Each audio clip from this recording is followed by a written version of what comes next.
썰맘 애청자 여러분 안녕하세요. 저는 요즘 자식농사 잘 지었다는 인사를 수없이 받는 50대 여성입니다. 어렵게 얻은 아들을 열심히 키워 오늘날 이런 행복을 얻었네요. 사실 제가 난임으로 고생을 좀 했던 시절이 있습니다. 그러다 큰맘 먹고 일을 그만둔 지 3년 만에 임신에 성공할 수 있었네요. 그 뒤로 제 삶의 중심은 온통 아이와 남편뿐이었어요. 하지만 이런 저를 조롱하고 놀리는 게 일상인 인간들이 있었는데요. 그 사람들이 바로 박사 출신이라는 동서들이었습니다. 그런 동서들이 줄줄이 제 앞에 무릎 꿇는 일이 생길 줄 그때는 미처 몰랐었죠. 형님, 제가 너무 버릇없었죠. 죄송해요. 제발 기분 나빴던 거 다 잊고 저 한 번만 도와주시면 안 될까요? 이렇게 부탁드릴게요. 제가 그때는 미쳤었나봐요. 형님 기분 풀리실 때까지 집에 가서 청소라도 할까요? 오늘 저는 여러분에게 이런 저와 동서들의 이야기를 해보려고 합니다. 혹시 얄미운 동서들 때문에 속 끓이는 분이 계신다면 오늘 제 사연이 위로가 될지도 모르겠네요. 그럼 법무서인 줄 모르고 덤비던 하룻강아지, 저희 동서들의 이야기를 시작해보겠습니다. 저는 공무원 생활을 하다 우연히 남편을 알게 됐어요. 그이가 저희 사무실 앞에서 수제 햄버거 가게를 하고 있었거든요. 남편은 대기업을 다니다 회의가 느껴져 회사를 그만두고 가장 좋아하는 음식인 햄버거 가게를 열었다고 했어요. 그래서인지 남들이 어떻게 생각하든 자기가 만든 음식에 대한 자부심이 대단했죠. 그 모습에 반해서 매일 점심을 햄버거로 먹던 제가 남편과 결혼까지 하게 됐네요. 하지만 부부 사이가 좋은 것과는 별개로 아이는 쉽게 생기지 않더라고요. 그렇게 1년이 넘어가자 그때까지 조용히 지켜봐 주시던 시어머니도 슬그머니 한마디 하시더군요. 무작정 기다리지 말고 병원에 한번 다녀보는 게 어떨까? 요즘은 원인 없는 난임도 많다는데 너희 둘 다 적은 나이가 아니지 않니? 그래서 처음에는 가벼운 마음으로 병원에 다니기 시작했어요. 하지만 인공수정에도 실패하고 시험관에도 2번이나 실패하며 몸도 마음도 점점 피폐해져 가기만 했습니다. 결국 저는 힘든 결정을 해야 했어요. 바로 어렵게 공부해서 시작한 공무원 생활을 접기로 한 겁니다. 제가 그런 결심을 밝히자 남편은 걱정스러운 목소리로 말했어요. 당신 정말 괜찮겠어? 나중에 후회 안 할 자신 있어? 지금 어떤 선택을 하든 다 후회할 거야. 그래도 애 낳는 건 때가 있는 거잖아. 나중에 후회하더라도 지금만 할 수 있는 일을 하는 게 맞는 것 같아. 그래서 저는 회사를 그만두고 아이를 갖기 위해 노력했어요. 그러다 3년 만에 임신에 성공하며 아들을 낳았답니다. 그때까지도 일에 대한 미련을 못 버리던 저는 아이를 안아보자 다른 건 안중에도 없게 돼버렸네요. 오직 꼬물거리는 아이 생각으로만 머릿속이 꽉 차 앉으나 서나 아이 생각뿐이었어요. 그러다 아들이 초등학교에 들어갈 때쯤 남편의 쌍둥이 남동생들이 차례로 결혼을 했습니다. 두 시동생은 쌍둥이끼리만 통하는 뭔가가 있는 건지 형제애가 남달라 보이더군요. 거기다 동서들도 둘 다 박사 출신이라는 공통점이 있었어요. 그러니 자연스럽게 두 집끼리만 어울리는 일이 많았습니다. 거기다 저희는 골프를 치지 않는데 동선의 두 집은 골프광이라 부부 동반으로 자주 필드에 나가는 것 같더라고요. 하지만 나이 차이 나는 맏형보다 쌍둥이끼리 친한 게 당연한 일이라 그런 건 전혀 신경 쓰이지 않았네요. 다만 시댁에 모일 때마다 저희 부부와 애까지 싸잡아 무시하는 두 동서의 태도가 문제였던 거죠. 사실 두 사람이 처음부터 그런 건 아니었어요. 결혼하고 얼마 안 돼 시댁에서 대학생들이 나오는 프로그램을 보다가 갑자기 막내 동서가 묻더라고요. 참, 둘째 형님은 아동심리 전공했는데 큰형님은 전공이 뭐예요? 서울에서 대학 나오셨죠? 아, 난 대학 못 나왔어. 어머, 정말요? 입학하긴 했는데 사정이 있어서 제대로 다니지 못했거든. 졸업 못했으니 고졸이지. 아무리 사정이 있어도 그렇지 어느 대학이길래 학교를 포기해요? 그냥 그런 대학이었어. 졸업생도 아닌데 말하기가 좀 그러네. 제 말에 막내 동서는 알만하다는 듯한 뉘앙스로 고개를 끄덕이더군요. 그 뒤부터 두 동서의 행동이 눈에 띄게 달라진 거죠. 그래도 그전에는 깍듯하게 형님 대접해주던 동서들이 저를 보며 농담처럼 이런 말까지 늘어놓기 시작했습니다. 형님, 애 학교 보내면 하루 종일 뭐 하세요? 멍 때리고 있으면 시간만 더디지 않아요? 그래도 전 형님이 부럽네요. 남편이 벌어다주는 돈으로 먹고 살면 세상 편하죠? 형님, 집에만 있다고 드라마나 저질 예능 같은 것만 보지 마시고 책을 좀 읽으세요. 머리는 안 쓰면 점점 더 나빠져요. 하긴 전에도 머리를 많이 쓰신 것 같진 않지만요. 그런 조롱 섞인 말을 농담이라고 건네는 동서들에게 기분이 많이 상했습니다. 그래서 저도 한번 따끔하게 주의를 줘야겠다고 생각하고 있었어요. 하지만 맏며느리라는 자리가 허투루 행동할 수 없게 하는 중압감이 있더라고요. 그래서 신중하다 보니 동서들이 버릇없이 기어오르는 행동을 방치하는 꼴이 되고 말았죠. 그러다 한 번은 이런 일도 있었습니다.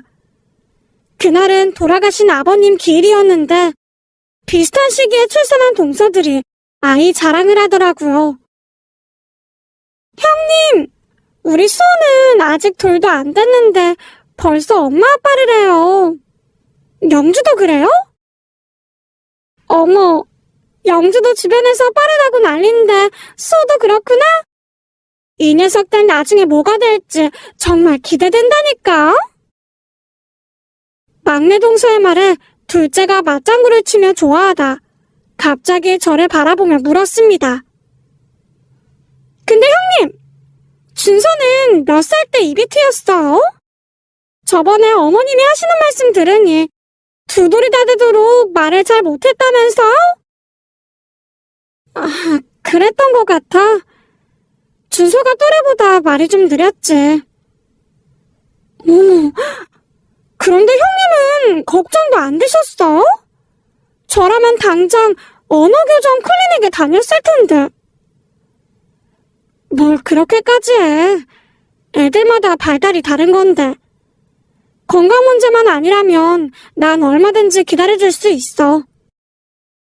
아, 우리 형님은 애 문제에 너무 태평이시라니까. 그러니 지금도 그러고 계시지. 지금도라니? 그게 무슨 소리야? 저번에 제가 혹시나 하고 준서한테 기본적인 영어 회화를 물어봤는데 한마디도 못하더라고요. 아니, 아예 못 알아듣는 것 같던데요? 벌써 2학년인데 아직까지 그런 기본적인 말도 못 알아들으면 어떡해요? 난 또 뭐라고. 영어 수업은 3학년부터 시작해. 아직 잘 모르는 게 당연하지. 네? 아니 형님, 어디 산에 살다 오셨어? 요즘 누가 학교에서 받는 영어 수업만 기다려요. 영어 유치원 입학하려고 전쟁이라는 말도 못 들어보셨어요? 난 그런 거 관심 없어. 그리고 전에 아동교육 전문가가 TV 나와서 그러는데 원래 외국어 교육은 모국어가 완성된 뒤에 이루어져야 하는 거래. 그래서 교육부에서 3학년이 적당하다고 생각해서 그렇게 정한 거라던데? 우리 형님 순진하시긴. 그럼 나라에서 사교육 조장하는 방송을 하겠어요? 안 그래도 빈부격차에 사교육이 문제라고 말들이 많잖아요. 다들 능력껏 알아서 하는 거지. 누가 그런 방송을 믿어요? 이제 돌된 우리 애들도 영어 유치원 알아보는데 형님이 고졸이라고 준서 교육에도 너무 관심 없는 거 아니에요? 둘째는 저를 보며 답답하다는 듯 인상을 써 보였어요. 그런데 그때 막내 동서가 제 걱정을 해주는 척 은근히 돌려가기를 하더라고요. 아우 형님 그만하세요. 사실 괜찮은 영어 유치원 들어가기가 쉬운 게 아니잖아요. 정보력 있어야지. 거기다 원비도 한두 푼이 아닌데. 형님은 교육에 큰 관심도 없으신 것 같고 뭐 아주버님이 제대로 된 직장에 다니시는 것도 아니잖아요. 동서 그게 무슨 소리야? 우리 애 아빠가 왜 제대로 된 직장이 없어? 막내 동서가 보기엔 준수 아빠가 놀고 먹는 것 같아? 아니 그런 게 아니라요. 아무래도 햄버거 팔아서는 애 교육 마음껏 시키긴 어려울 것 같아서요. 저희는 둘 다 대기업 다니지만 맞벌이에도 나가는 게 많거든요. 그렇다고 형님이 일하시는 것도 아니잖아요. 요즘 외벌이로는 생계만 유지하기에도 빠듯하니까 드리는 말씀이에요. 동서들 보고 우리 집 가게까지 신경 써달라고 한 기억은 없는데 애 교육은 내가 알아서 할 테니까 그만 떠들고 전이나 마저 붙여. 다른 음식도 잔뜩 해야 되는데 그렇게 해서 제사 언제 지내려 그래? 저도 괘씸한 마음에 말이 곱게 나가지 않았지만 이내 마음을 다잡고 속 좁게 굴지 않으려 했습니다. 하지만 동서들은 그 후에도 저희 아이에게 관심 가지는 척 이것저것 물어봐 놓고는 지들끼리 키득거리기 일쑤더라고요. 그러다 결국 참다 못한 제가 폭발하는 사건이 일어났죠. 그날은 어머님 생신이라 온 가족이 호텔 뷔페에서 식사하기로 한 날이었어요. 일찌감치 예약한 덕에 룸에서 가족만의 조용한 시간을 가질 수 있었네요. 그때 저희 아들이 한참 성장기라 식탐이 엄청났습니다. 그래서 오랜만에 보는 뷔페 음식에 흥분한 아들이 한 접시 가득 먹을 걸 들고 오더군요. 그런데 그 모습을 본 둘째 동서가 인상을 쓰며 말했어요. 준서야, 너 뷔페 처음 와봤니? 음식을 그렇게 엉망으로 때려 담으면 어떡해? 처음에는 가볍게 한번 돌면서 뭐 먹을지 고민하다가 맛있어 보이는 것만 조금씩 담아오는 거야. 하지만 저희 아들은 먹느라 바빴는지 그 말을 듣지 못한 것 같았습니다. 그래서 동서의 말에도 아무 반응 없이 계속 자기 음식만 먹더군요. 별로 대수로운 일은 아니었지만 대답은 해야 할 것 같아 제가 아이를 향해 다시 말을 걸었죠. 준서야, 작은 엄마가 말씀하시잖아. 음식 그렇게 많이 담아오면 다 섞여서 맛이 없는 거야. 다음에는 섞이지 않게 조금씩만 담아오자. 아들은 그제야 알았다는 듯 고개를 끄덕이고 또 음식을 먹기 시작했습니다.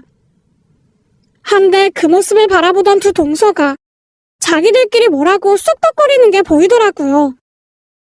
물론 기분이 나빴지만 가족 식사에서 언성 높이고 싶지 않아 못 본 척 넘어갔죠. 그런데 디저트를 먹으며 자리를 마무리해갈 무렵 동서들의 눈치가 이상했어요. 서로 뭔가를 미루며 망설이는 것 같더라고요. 그 모습에 저희 시어머니가 궁금한 표정으로 물으시더군요. 너희들 무슨 일 있어? 아까부터 왜 그렇게 똥 마려운 강아지 마냥 그러고 있니? 그 물음에 어쩔 수 없다는 듯 막내 동서가 한숨을 쉬며 대답했습니다. 다른 게 아니고요. 둘째 형님이랑 제가 얘기를 좀 해봤는데요. 준서 말이에요. 혹시 검사를 좀 받아봐야 하는 게 아닌가 해서요. 그러자 시어머니가 영문을 모르겠다는 표정으로 되물으셨네요. 검사? 무슨 검사? 왜? 준서가 어디 아파 보이니? 아니, 그런 게 아니라 IQ 검사나 자폐 검사 같은 거요. 동서의 말을 듣자 저는 갑자기 케이크 맛이 뚝 떨어지며 인상이 굳어지더라고요. 하지만 일단 화를 누르며 조용히 물었습니다. 동서, 그게 무슨 소리야? 우리 준서가 자폐로 보인단 말이야? 사실 그렇게 느낀 게 한두 번이 아니었어요. 저만이 아니고 둘째 형님도 그렇다고 하셨다니까요. 아까도 보세요. 형님이 음식 적게 담으라고 했는데 전혀 반응이 없잖아요. 그뿐 아니고 행동도 너무 느려요. 제가 슬쩍 물어보니 맨날 시험도 한두 개 맞고 다 틀리던데요? 저번에는 글쎄요. 준서가 책 보고 있을 때 영주가 자기 다리에다 그림을 그리는데도 모르더라니까요. 이건 분명히 뭔가 문제가 있는 게 틀림없어요. 난 또 뭐라고. 어린애가 대답이 좀 늦거나 못 들을 수도 있지. 뭘 그런 걸로 자폐까지 우는애. 동서들 가끔 준서 놀리는 건 봤지만 귀여워서 그러려니 하고 넘어갔는데 이번 말은 좀 기분이 안 좋네. 어머, 형님! 저랑 둘째 형님이 그 문제로 얼마나 고민했는지 아세요? 그래도 저희는 가족이라 걱정돼서 말씀드리는 거라고요. 문제를 덮기만 한다고 해결되는 게 아니잖아요. 만약 정말 그럼 얼른 치료도 시작해야 하고요. 그러니까 곱게 듣지 마시고 잘 생각해 보세요. 애는 부모가 가장 잘 알지. 우리가 보기에 준서는 지극히 정상이고 순한 애야. 지금까지 잘 자라줬고 앞으로도 건강하게 자랄 테니 괜한 걱정은 안 했으면 좋겠네. 그때 저희의 대화를 듣던 어머님이 걱정스러운 표정으로 물으셨어요. 아니, 이게 무슨 소리야? 우리 창손이 뭐가 어떤 것 같다고? 아니에요, 어머니. 동서들이 아직 애가 어려서 좀 예민한 것 같아요. 좀 더 키워보면 이런 애도 있고 저런 애도 있다는 걸 알게 되겠죠. 신경 쓰지 마세요. 그러자 이번에는 가만히 듣고 있던 둘째 동서가 나서더라고요. 형님, 그게 무슨 말씀이세요? 예민하다뇨. 동서만 그렇게 생각한 게 아니라 제가 보기에도 그렇다니까요. 저 아동심리 박사인 거 잊으셨어요?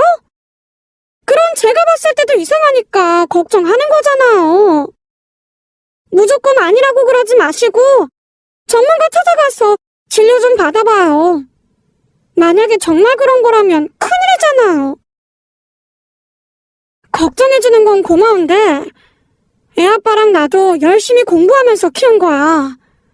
우리가 보기에 준서는 남보다 좀 느린 편이지만 스스로 해나가려고 노력하는 애야. 그러니까 그 얘기는 그만하자. 오늘 어머님 생신인데 좋은 이야기만 해야지. 저는 부하같이 밀어 얘기를 그만두고 싶었어요. 하지만 동서들은 전혀 그럴 생각이 없어 보였습니다. 하필 그때 남편은 화장실에 갔고 시동생들은 저희 얘기에는 관심도 없이 술만 마시더군요. 형님, 그렇게 대충 넘어갈 일이 아니라니까요. 치료가 늦어질수록 돈도 많이 든대요. 그리고 그대로 방치하면 나중에 사회 부적응자로 자라서 여기저기 민폐까지 끼치면 어쩌시려고요. 집안에 그런 애 하나 있으면 얼마나 골치 아픈지 형님이 몰라서 그러는 거예요. 뭐? 이제 보니 동서들은 준서 걱정한 게 아니라 집안에 골칫덩어리 생길까봐 불안한 거구나. 걱정 마. 우리 애는 우리가 알아서 잘 키울 테니까. 그렇게 결국 대화는 감정 싸움으로 번지고 말았네요. 그래서 그날 어머님의 생신잔치는 엉망으로 끝나고 말았습니다. 화장실에 다녀온 남편은 냉랭한 분위기에 어리둥절한 채 집으로 돌아오며 물었죠. 아까 식당에서 무슨 일 있었어? 분위기가 왜 그랬어?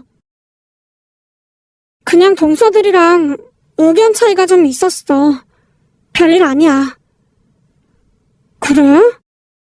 당신이 그렇게 감정 조절 못하는 사람이 아닌데 이상하네. 오늘 같은 날. 사실 마음 같아서는 당장 동서들이 한 말을 고자질하고 싶었어요. 하지만 괜히 남편까지 기분 상하게 할 필요 없다고 생각했습니다. 잘못하면 형제간 싸움으로 번질 수도 있는 일이고요. 그 뒤로 저는 명절에도 가능한 동서들과 말을 섞지 않고 조용히 일만 하고 돌아왔습니다. 그러다 아들이 고등학생이 되고 처음 맞는 추석이 왔어요. 한데 식사를 마치고 화장실에 다녀오니 둘째 동서가 아직 밥 먹는 아들을 붙잡고 또 뭔가를 묻고 있더라고요. 진서야, 너 요즘은 학원 다니니? 아니요. 전 집에서 인터넷 강의 보면서 공부해요. 엄마랑도 하고요. 뭐? 그럼 성적은? 학교에서 몇 등이나 해?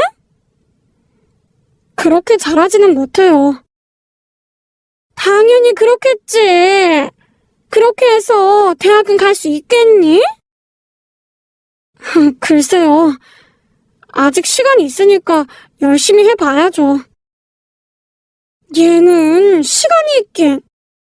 고등학생이면 이미 게임 끝난 거야. 다른 애들은 아마 벌써 진로 결정 다 했을걸? 넌 뭐 생각해놓은 거라도 있어? 아, 저는 법대에 가고 싶어요. 뭐? 어디? 아들의 말에 동서는 눈을 크게 뜨고 되묻더니 갑자기 코웃음을 치며 말했어요. 어머, 얘 꿈도 야무지다. 아무리 꿈은 크게 꾸라고 했다지만. 둘째 동서는 막내 동서와 눈빛을 주고받으며 또 자기들끼리 비웃어댔습니다. 저는 화가 나서 얼른 밥상 앞으로 가 아들에게 말했어요. 준서야, 아빠 물 좀 가져다 드릴래? 안방에서 화투 치고 계실 거야. 네, 엄마. 그리고 아들이 주방으로 가는 것을 본 제가 동서들을 돌아보며 언성을 높였죠. 지금 뭐 하는 거야? 어른들이랑 사람들이 애를 앞에 놓고 뭐가 어째? 꿈이 야무져? 그러자 둘째 동서가 억울하다는 듯 이렇게 말했습니다. 형님도 왜 그러세요? 그래도 준서가 명색이 이 집 장손인데 꿈이 뭔지 목표하는 대학이 어딘지 궁금한 게 당연하지 않아요? 동서들이 언제부터 우리 준서를 그렇게 장손 대접해줬다 그래? 언제는 애가 이상하니까 병원에 데려가 보라고 하더니 그것도 다 걱정되니까 한 말이죠. 뭐 다행히 커가면서 좀 나아지는 것 같긴 하지만 준서는 아직까지 행동이 느리잖아요. 저렇게 굶떠서야 어디 요즘 같은 경쟁시대에 살아남을 수나 있겠어요? 그리고 법대를 목표로 한다는데 애가 현실을 잘 모르는 거 아니에요? 아니, 법대 들어가기도 힘들지만 요즘은 거기 나온다고 뾰족할 수가 있는 것도 아니잖아요. 법대 나와도 나중에 로스쿨에 들어가야 진짜 법조인 되는 건데 로스쿨 들어가기가 하늘의 별 따기인 거는 알고 있는 거래요? 그럼 그것도 모르고 법대 준비한다고 했을까봐? 준서도 나름 고민해서 결정한 거니까 동서들이 그런 것까지 걱정해 줄 필요는 없어. 왜 걱정이 안 돼요? 저희가 공부에는 이골이 난 사람들이잖아요. 형님이 몰라서 그러시는 것 같은데 공부는 노력한다고 되는 게 아니에요. 타고난 머리가 있어야죠. 그런데 솔직히 준서 유전자에는 공부 머리가 없잖아요. 못해요. 애초부터 씨가 다른데. 뭐? 동서들이 뭔데 우리 준서 머리를 평가해? 그러는 동서 애들은 뭐 씨가 달라? 아니 어떻게 준서랑 저희 애들을 비교하세요? 영주랑 수호는 영어 유치원 나와서 사립초등학교 다녀요. 엘리트 코스 받는 애들한테 그게 무슨 말씀이세요? 저도 어릴 때부터 사교육 엄청 받았어요. 그래서 반에서 1등을 놓친 적이 없다니까요. 1등도 중독이거든요. 한 번 맞들이면 놓치고 싶지 않아서 정말 열심히 하게 돼요. 형님이야 그런 기분 잘 모르시겠지만 세상은 1등만 기억해요. 이왕이면 앞으로 나서야지. 뒤쳐져서 어중이 떠중이처럼 사는 게 무슨 의미가 있겠어요. 그럼 괜히 가만히 있는 애한테 시비 걸지 말고 우리 애한테 참견할 시간에 동수 애들 1등 만들 생각이나 해. 난 우리 준서 그렇게 안달하면서 키울 생각 없으니까. 시비라뇨. 형님은 매사에 왜 그렇게 부정적이고 비뚤어지셨어요? 그리고 저희야 뭐 애들 신경 쓸 것도 없어요. 학교 끝나면 학원에서 픽업해 공부시키니까 저녁 늦게나 집에 오거든요. 사실 어느 학원이 좋은지 알아보고 돈 벌어 뒷받침해주는 게 제일 중요한 일이죠. 요즘 애들 공부는 엄마들 정보 싸움인 거 모르세요? 형님처럼 애 학원도 제대로 안 보내고 종일 끼고 있는다고 되는 게 아니라고요. 알았으니까 그만하자. 빨리 상 치워야지. 저는 속이 부글부글 끓었지만 다른 가족들까지 신경 쓰게 하고 싶지 않았어요. 그래서 얼른 말을 돌리려고 노력했습니다. 하지만 동서들은 눈치가 없는 건지 작정을 한 건지 계속 말꼬리를 잡고 늘어지더군요. 그러더니 급기야 할 말 못할 말 구분을 못하고 선을 넘더라고요. 형님! 그러지 마시고 저희한테만 말씀해 보세요. 준서 학원 못 보내는 거 다 이유가 있는 거죠? 막내 동서의 말에 저는 고개를 돌리며 물었습니다. 그게 무슨 소리야? 사정이라니? 아니 요즘 초등학생 학원비도 보통이 아닌데 형님네 사정으로 어떻게 고등학생 학원에 보내겠어요. 요즘 한 집 건너 한 집이 패스트푸드점이잖아요. 매출이 형편없어서 애 학원도 못 보내는 거 아니에요? 뭐? 이제 준서도 모자라서 우리 남편 일까지 참견하는 거야? 동서들이 걱정할 만큼 우리 가게 팔이 날리지 않아. 가족이 장사해도 한 번을 들여다보지도 않으면서 장사가 잘 되는지 안 되는지 동서들이 어떻게 한다고 그래? 지금 그런 질문은 너무 무리한 거 아니야? 아니 다른 것도 아니고 햄버거 집이니까 못 가죠. 애들 몸에 나쁘게 어떻게 그런 걸 먹여요? 그리고 이건 참견이 아니라 걱정이에요. 도와드리고 싶어서 그러는 거라고요. 사실 제가 일하랴 살림하랴 정신 없잖아요. 아침도 대충 먹고 나오지 설거지는 엄두도 못 내요. 저녁에 들어가서도 각자 누워 자기 바쁘고요. 그래서 이건 뭐 주말도 쉬는 게 아니에요. 일주일 동안 밀린 빨래, 청소에. 그래서 사람을 좀 쓰려고 하거든요. 근데 모르는 사람을 집에 들이기가 찝찝해서 지금껏 미루고 있었어요. 혹시 형님이 저희 집에서 일 좀 해주시는 건 어떠세요? 그 말에 곁에서 듣고 있던 둘째 동서가 박수까지 치며 한마디 보태더라고요. 어머, 그거 좋은 생각이다. 그럼 동선에 2번, 저희 2번 이렇게 와주실 수 없을까요? 저희 집도 만만치 않게 엉망이거든요. 그리고 돈 더 드릴 테니까 반찬도 좀 해주세요. 형님이 다른 건 몰라도 음식 솜씨는 괜찮잖아요. 뭐? 지금 진심으로 하는 소리야?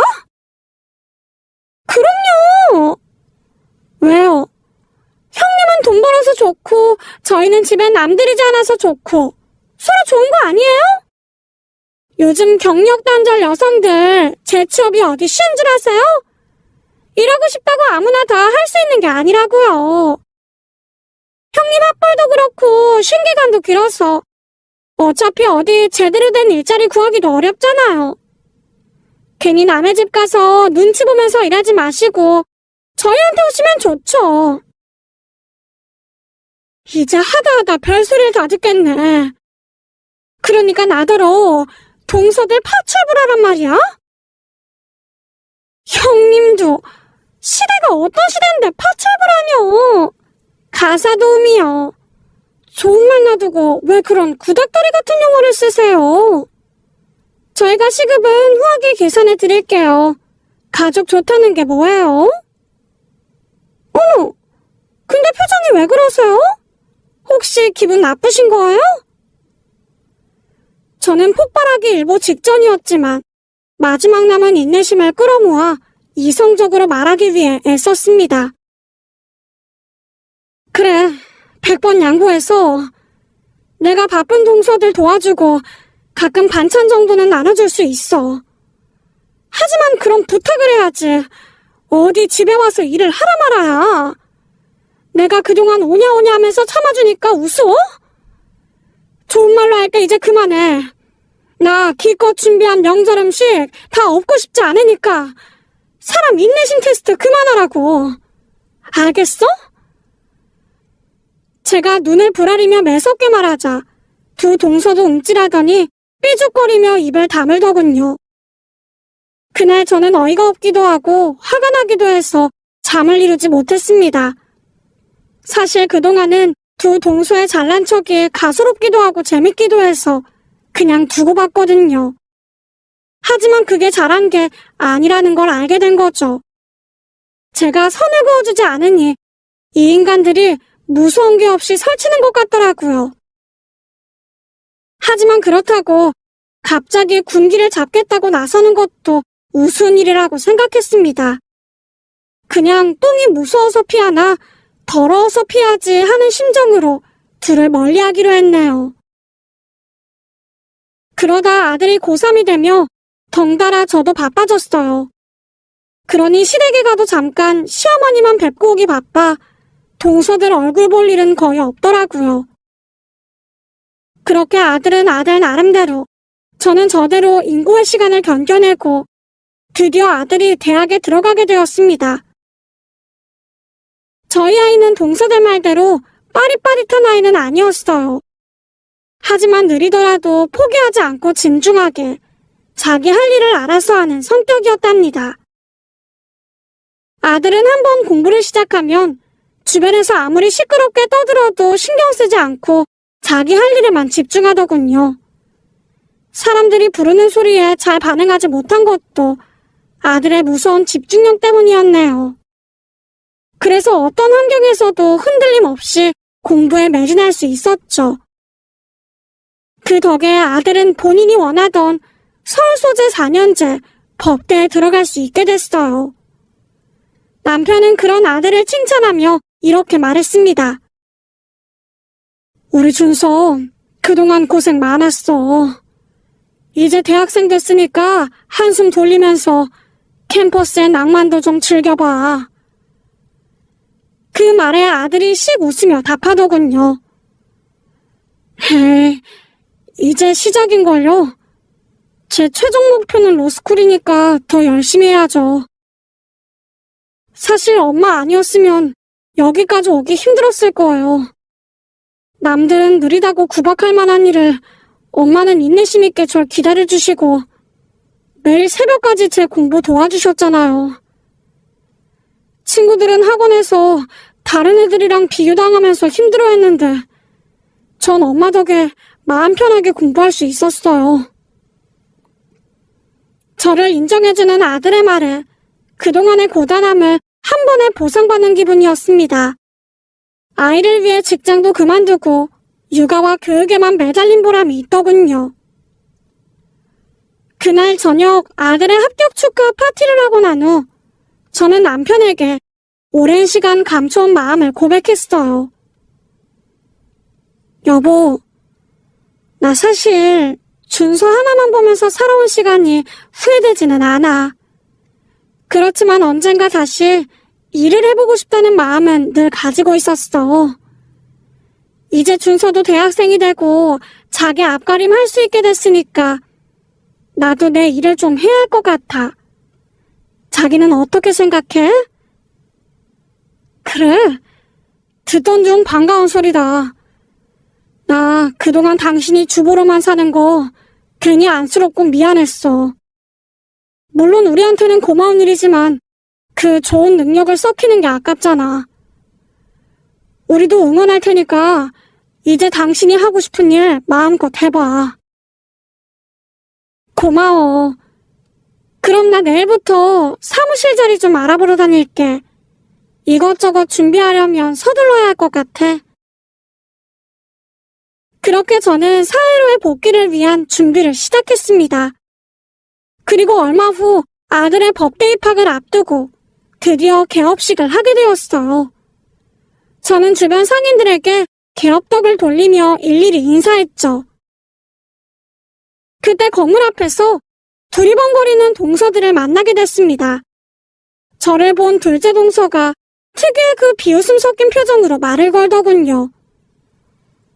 어머, 형님! 떡 돌리셨어요? 요즘엔 누가 개업했다고 그렇게 떡을 돌려요. 촌스럽게. 동서 왔구나. 근데 난 부른 기억이 없는 것 같은데. 서방님한테 들었어?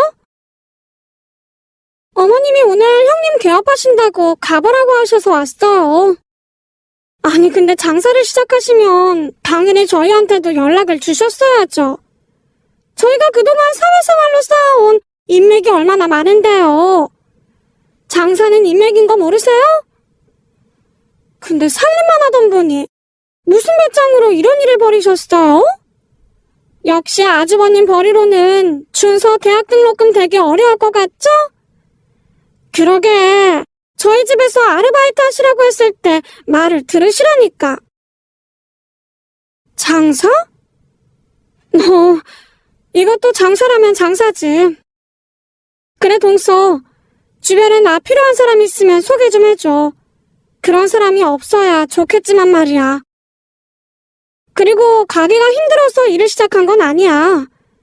예전부터 준서 대학 보내고 나면 내 일 시작하려고 했던 게 원래 계획이었어. 동서들은 대학 가기 어려울 거라고 했지만 고맙게도 목표했던 법대에 합격했잖아. 그래서 말인데요. 준서 대체 어떤 학원 보내셨어요? 돈을 얼마나 썼길래 준서가 법대를 가요? 돈은 무슨. 준서는 학원 안 다니고 인터넷 강의랑 학교 공부만 했어. 물론 공부는 내가 같이 봐주고. 믿을 소리를 하세요. 형님이 어떻게 고3 공부를 봐줘요? 저희가 봐도 엄두가 안 날 텐데. 뭐 아무튼 오늘은 개업식 때문에 온 거니까 일단 가게 먼저 가봐요. 그때 막내 동서가 사무실 있는 건물을 바라보며 묻더군요. 근데 몇 층이에요? 장사를 하려면 임대료가 비싸도 1층에 냈어야 하는데 조용한 걸 보니 다른 층인가 봐요. 그리고 원래 개업식 날에는 이벤트 업체 불러서 풍선도 좀 달고 춤도 좀 추고 그래야 되는 거 아니에요? 형님이 사회생활한 지 오래되셔서 감이 떨어지셨나 보다. 이렇게 조용한 개업식은 또 처음 보네요.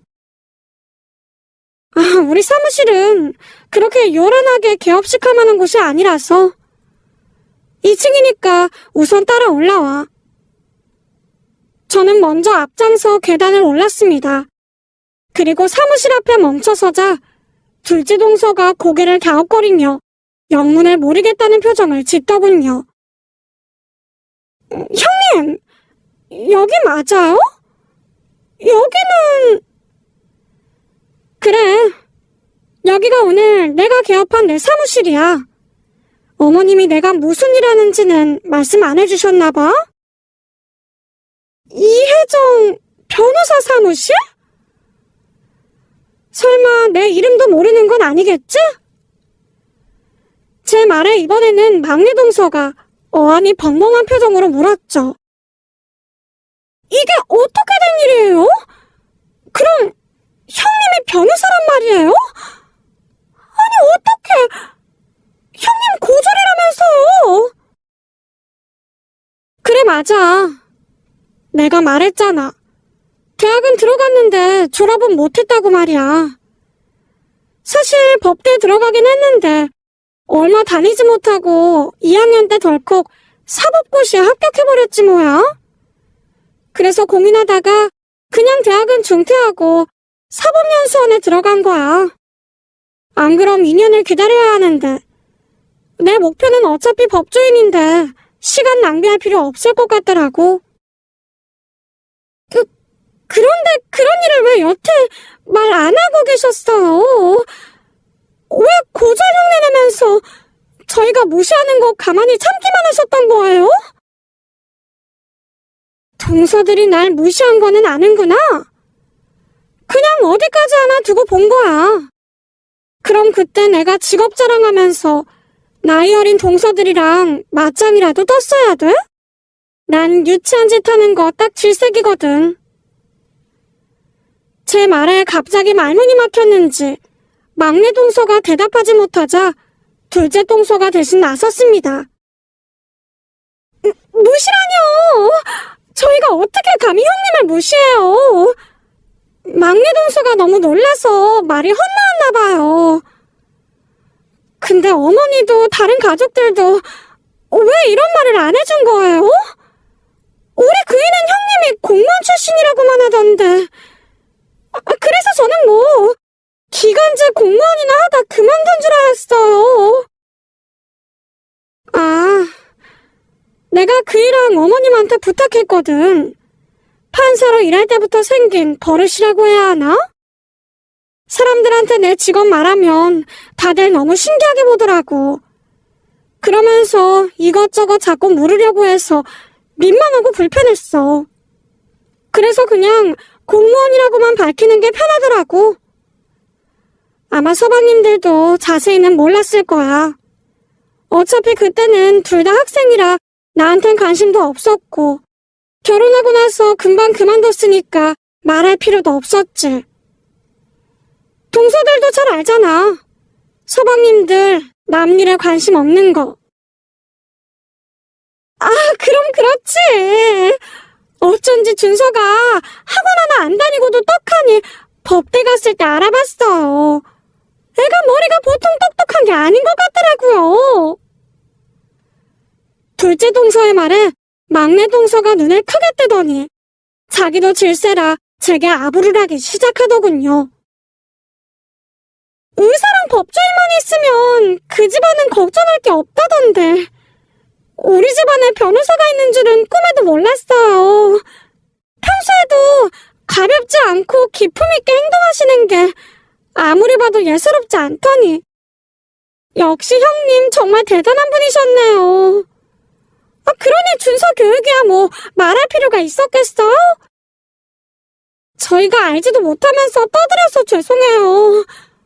준서가 엄마 닮아서 법에 관심이 많았던 거구나. 이제 우리 집안에 모자 법조인 탄생하는 건가 봐요. 그렇게 저는 새로운 인생을 시작했고 동서들도 저를 새롭게 대하기 시작했어요. 전에는 1년 내내 연락 한 번이 없더니 제 직업을 알고부터는 매일같이 밥을 먹자고 조르더라고요. 하지만 그 뻔한 속내에 놀아나고 싶지 않아 바쁘다는 핑계로 어울리지 않았네요. 그러다 동서의 아이들이 자라 중학생이 됐을 때 일이 하나 터졌어요. 같은 중학교에 진학한 조카들이 한 아이를 괴롭힌 모양입니다. 그리고 결국 그 학부모에게 고소를 당하게 된 거죠. 그런데 아무래도 부자들이 모여 사는 동네다 보니 상대 측 집안이 엄청나게 빵빵했던 모양이에요. 그래서 아무도 동서 아이들의 변호를 맡아주려고 하지 않았다네요. 결국 궁지에 몰린 동서들은 저를 찾아와 울고불고 매달렸습니다. 형님, 제발 저희 애들 좀 살려주세요. 그의 아버지가 이름만 대면 다 알만한 국회의원이래요. 그래서 아무도 우리 애들 변호해주겠다는 사람이 없어요. 저희가 지금 믿을 사람은 형님뿐이에요. 제발 도와주세요. 막내 동서의 말에 제가 차가운 목소리로 대답했습니다. 내가 예전에도 말했지? 내가 판사라고 하면 사람들이 법률 상담 받으려고 달려드는 통에 직업도 밝히기 싫어했다고. 그게 다 사적인 관계에 일끌어들여서 얽히고 싶지 않아서 그런 거라고. 거기다 동서들이 나한테 지금까지 한 말들 다 잊은 거야? 그렇게 무시하던 날 어떻게 믿고 애들 일을 맡긴다는 거야? 형님, 제가 너무 버릇없었죠. 제발 기분 나빴던 거 다 잊고 저 한 번만 도와주시면 안 될까요? 부탁드려요. 막내 동서의 말이 끝나기 무섭게 둘째 동서도 제 손을 잡으며 애걸복걸했어요. 제가 그때는 미쳤었나봐요. 형님 기분 풀리실 때까지 집에 가서 청소라도 할까요? 됐어. 청소는 무슨. 내가 변호는 못해줘도 조언은 한마디 해줄게. 두 사람은 그 못돼 먹은 마음가짐부터 고쳐. 남에 대한 배려는 전혀 없고 자기만 잘났다고 생각하는 그 성격. 그런 걸 애들이 더 배우는 거야. 변호인은 무조건 자기 의뢰인을 믿어야 하는데 사실 난 동서 애들이 억울하다는 생각이 안 들어. 그래서 절대로 변호할 생각이 없네? 그러니까 변호사 써서 피할 생각만 하지 말고 애들 데리고 가서 진심으로 사과해. 잘못을 인정하고 사과하는 법을 가르치라고. 그게 동서들이 돈 처발라서 보낸 영어 유치원이나 사립학교보다 더 귀한 가르침을 주는 거야. 알겠어? 저의 차가운 태도에 두 사람은 결국 고개를 떨구고 돌아섰습니다. 그런데 동서들의 불운은 거기서 끝이 아니었어요. 두 사람이 상대 측에 무릎까지 꿇어 사건이 무마됐지만 엄청난 합의금을 물어줘야 했다네요. 그 사건 때문에 일에 집중하지 못한 막내 동서는 회사에 막대한 손해를 입히고 불명예 퇴직을 당했다더군요. 거기다 둘째 동서의 딸은 끊임없이 문제를 일으켜 결국 퇴학 조치되고 말았습니다. 그런데 조카의 행실이 근처 학교에 소문이 나며 어느 학교에서도 전학을 받아주지 않은 거죠. 그래서 동서도 그 자랑스러워하던 일을 그만두고 딸과 함께 지방 작은 소도시로 이사가야 했어요. 아동심리 박사라고 그렇게 으스대더니 자기 자식 마음은 살피지 못했나 보더군요. 물론 자식 문제가 어떻게 전부 부모의 탓이고 책임이겠어요. 하지만 적어도 아이들이 온전히 성숙하기 전까지는 말도 행동도 조심하며 좋은 본보기가 되어줘야 하는 거 아닌가요? 자식은 부모의 거울이라는 말이 괜히 나왔겠어요? 그만큼 부모의 행동이 아이들에게 투영되어 대물림 되는 것이겠죠. 한데 동서들은 아이들 앞에서도 늘 저와 가족들을 무시하고 막말하는 걸 망설이지 않았으니 은연중에 조카들이 그런 부모의 행동을 보고 배운 게 아닌가 싶어요. 결국 지금 동서들은 자신들이 무시하던 경단녀로서의 삶을 살며 지난날을 뼈저리게 후회하고 있네요. 참, 그리고 여담이 하나 있어요. 동서들이 그렇게 우습게 여기던 남편의 햄버거 가게 이야기인데요. 저희 남편 가게를 방문한 유명 연예인의 극찬에 지금은 손님이 엄청나게 늘어 2호점 열기를 위한 준비가 한창이랍니다. 남들 눈을 의식하지 않고 열심히 자기 길만 가더니 결국 빛을 보게 된 거죠. 그래서 오늘 저녁에는 온 가족이 열심히 살아온 서로를 칭찬하며 시원한 맥주 한 잔씩 나눌 생각입니다. 그럼 여러분들도 가족들과 행복하고 귀한 시간 보내시길 바라며 저는 이만 물러가겠습니다. 감사합니다.